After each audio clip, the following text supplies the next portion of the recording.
Tengok kawan kita tukar handphone, dia telefon dengan maknya, "Mak, aku nak tukar telefon lah juga." Awak punya handphone canggih lah, awak punya cincin bagus lah, si fulan buat ini baru, dia nak yang baru juga. Falhasil hidupnya hanya tengok orang apa punya, dia nak punya juga.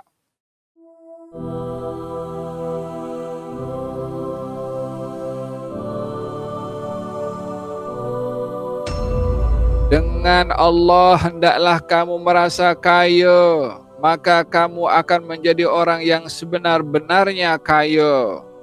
Murtabitan bisafqah, kamu akan meraih kejayaan dan keuntungan kalau orang merasa kaya dengan Allah Subhanahu wa taala. Lihada, jangan suka pandang apa yang orang punya daripada harta. Jangan suka pandang mewah kepada kemewahan atau barang harta benda milik orang. Jangan selalu pandang kepada orang kalau pakai handphone lebih mahal daripada awak punya handphone canggih lah, awak punya cincin bagus lah, awak punya selipar ni beginilah, awak punya kereta begitulah. Elakkan daripada memandang kepada harta orang.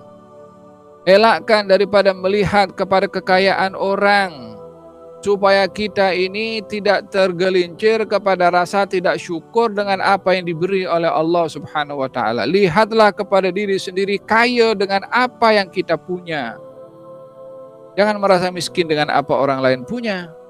Orang lain diberi oleh Allah Subhanahu wa taala dengan pemberian banyak ataupun melimpah ruah. Itu adalah rezeki yang Allah beri kepada dia. Kenapa kita pula merasa tidak senang hati dengan apa yang Allah kasih kepada kita sehingga melihat kelebihan pada orang? Faham dom? Latihlah diri merasa kaya dengan Allah melalui apa yang diberi oleh Allah. Jangan sekali-kali memandang kelebihan harta pada orang lain. Kadang-kadang kan sebahagian orang tengok kawan kita tukar handphone, dia telefon dengan maknya, "Mak, aku nak tukar telefon lah juga." Si fulan punya punya USB yang canggih sikit, ada punya nak dengarkan lagu. Dia telefon, "Aku nak juga." Apa orang punya dia nak juga.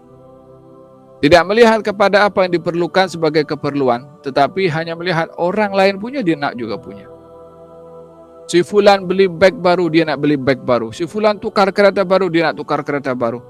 Si fulan buat ini baru, dia nak yang baru juga. Falhasil hidupnya hanya tengok orang apa punya, dia nak punya juga. Faham tak? Hada tanafus fid dunya. Ini persaingan dalam hal keduniaan, yang pada akhirnya semua akan sirna. Kullu man 'alaiha fan wa yabqa wajhu rabbika dzul jalali wal ikram. Semua yang ada di atas muka bumi ini sirna, jawatan akan hilang, semua akan hilang. Jawatannya ada, orangnya tiada dah. Wa antal yawma fa hadha wa amma ahlud dunya fa yusbihuna 'alaina layla nahar litanafus fil madahir wal wadhaif was siyasah. Adapun orang yang hanya hidupnya hanya untuk meraih keduniaan sahaja, siang, malam, pagi, petang hanya berfikir tentang persaingan dalam hal keduniaan, dalam pekerjaan, dan juga dalam hal-hal bersifat jawatan politik. Nak kedudukan itu, nak itu, dengan cara yang tak sehat. La ilaha illallah Muhammad Rasulullah. Bersainglah juga untuk meraih akhirat, bersainglah juga untuk mendapatkan syurga.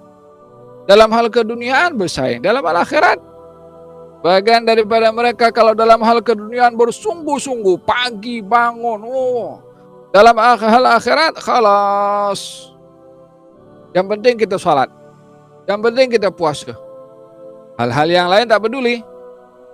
Tapi kalau dalam hal keduniaan, dalam hal jawatan, semangat luar biasa. At least paling tidak samalah. Kalau tak boleh lebih persaingan ke akhirat nih, janganlah sampai kurang daripada persaingan keduniaan. Kemana akhiran persaingan kepada keduniaan? Pada kesirnaan. Tapi persaingan kepada akhirat adalah untuk mendapatkan kekekalan, pemberian nikmat daripada Allah Subhanahu wa taala.